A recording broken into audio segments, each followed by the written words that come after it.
Hallelujah. आइए हम लोग डिवोशन के लिए प्रार्थना करते हैं। पिता परमेश्वर, हम धन्यवाद देते हैं, कृपालु परमेश्वर धन्यवाद देते हैं आपके महान बलिदान के। प्रभु, आपने सब कुछ बलिदान किया हम पापियों के लिए, और आज आप मृतक में से जी उठे और आज आप स्वर्ग में विराजमान, और हम सभी लोगों के लिए दुआ और प्रार्थना हमारी परीक्षाओं में। प्रभु, आप हमें बुद्धि और समझ संगति में बढ़ सके, प्रार्थना सभा में बढ़ सके, वचनों में वर्षा में बढ़ सके, वचन की शिक्षाओं में हमारी मदद करिए। धन्यवाद देते हैं ताकि हम परिपक्व हो सके सच्चाई के साथ। ओके, प्रभु भोज के महत्व को समझना। प्रभु भोज बहुत बार होता है, प्रभु भोज के बारे में लोग बड़ा फेस्टिवल मनाते हैं। प्रभु भोज कई बार रोज हर संडे लोग लेते हैं। यीशु मसीह के बलिदान, यीशु मसीह के पवित्र लहू बहाना, यीशु मसीह नहीं बचा जो पवित्र लहू के द्वारा हमारे साथ बांधा है, और तीसरे दिन जी उठता है, और फिर उसने जो वादा किया कि मैं तुम दोबारा आऊँगा। आज आपके पास जो विश्वास है, उस विश्वास का आशा और पुनरुत्थान और दूसरी आगमन, ये सारी चीज़ प्रभु भोज जुड़ी हुई है। तो इसीलिए आज हम लोग देखेंगे प्रभु भोज का, और इसमें 5 महत्व को हम सारांश बोलते हैं। सबसे पहली बात हम देखते हैं पहला कुरिन्थियों के 11 अध्याय वचन 24 और 25 वचन में। सबसे पहली बात 24 और 25 वचन में, इसमें इस प्रकार कहता है 24 और 25 वचन में, और धन्यवाद करके उसे तोड़ी और कहा कि यह मेरी देह है जो तुम्हारे लिए है, और मेरे स्मरण के लिए यही क्या करो। रोटी, उसका देह तोड़ी जाएगी हमारे पापों के लिए। और यहाँ पर एक बात और, इसी रीति से उसने बियारी ली, पीछे कटोरा भी लिया और कहा यह कटोरा मेरे लहू में नहीं बचा है, जब कभी पियो तो मेरे स्मरण के लिए यही किया करो। यहाँ पर सबसे पहली बात हम देख सकते हैं, यह मसीह के लिए यादगार है। प्रभु भोज एक यादगार है। हम प्रभु भोज इसीलिए लेते हैं कि यीशु मसीह जो क्रूस पर अपने देह को बलिदान किया और अपनी पवित्र लहू को बहाया, जब वो चेलों के साथ आखिरी भोजन किया तो उसने ये बात कहा था, और यादगार के लिए, जब तक तुम इस धरती पर रहो तो स्मरण के लिए क्या करो। प्रभु भोज कोई पाप क्षमा नहीं है, प्रभु भोज कोई उद्धार नहीं है, प्रभु भोज कोई संस्था में जुड़ना नहीं है, प्रभु भोज कोई मनोरंजन स्थान नहीं जो हम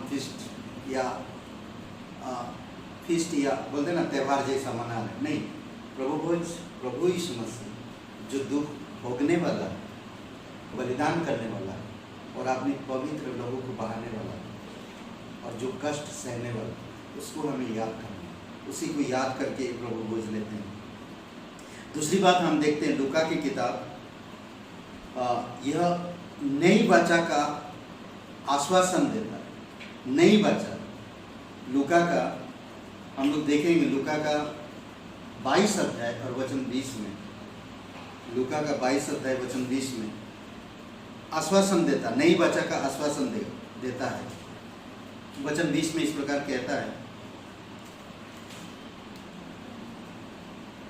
ओके, नई वाचा, ठीक है, इस तरह कहता, इसी रीति से उसने बियारी के बाद कटोरा भी यह कहते हुए दिया,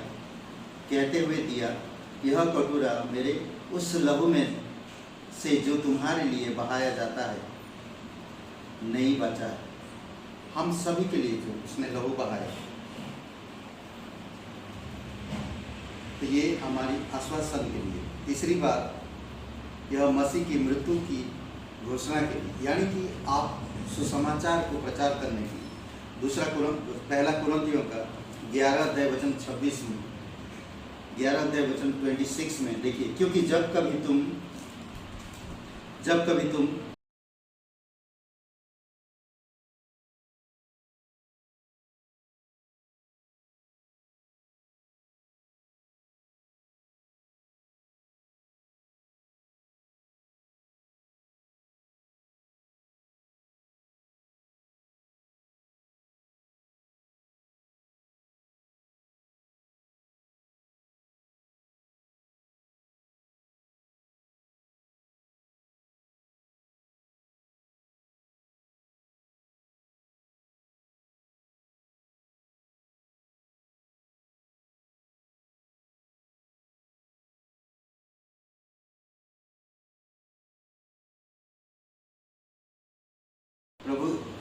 की मृत्यु को जब तक वह ना आए प्रचार करते रहो। यानी कि सुसमाचार को हमें प्रचार करते रहना चाहिए।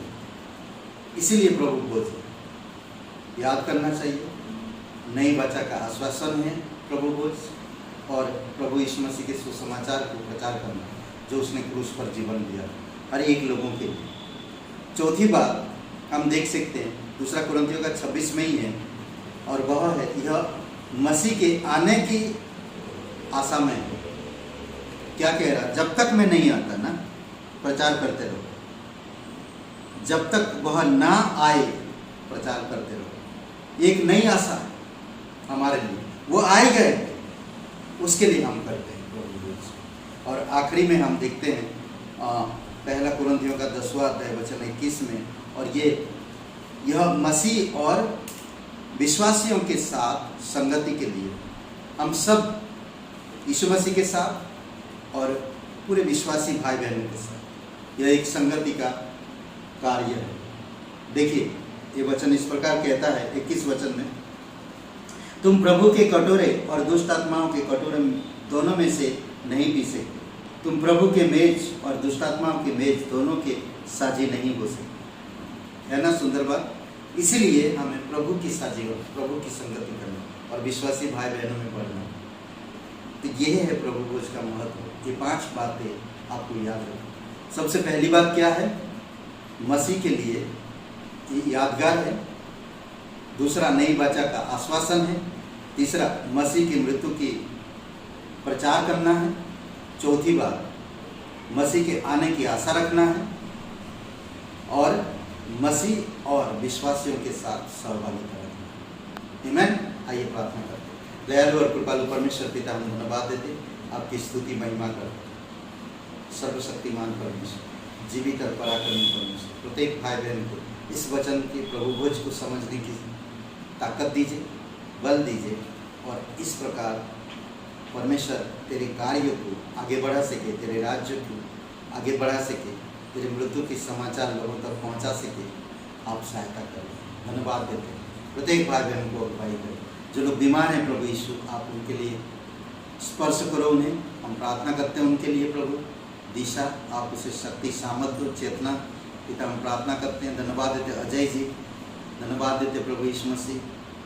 पिता हम प्रार्थना करते हैं उत्तम जी, प्रभु यीशु तेरी दया और कृपा है, जीवित और पराक्रमी परमेश्वर। मनोज पिता हम प्रार्थना करते हैं हिमाचल में आपकी अनुग्रह रहे।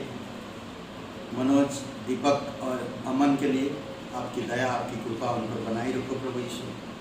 दयालु और धन्यवाद आज का दिन को इस समय प्रार्थना प्रभु यीशु मसीह के नाम से मांगते हैं। आमीन।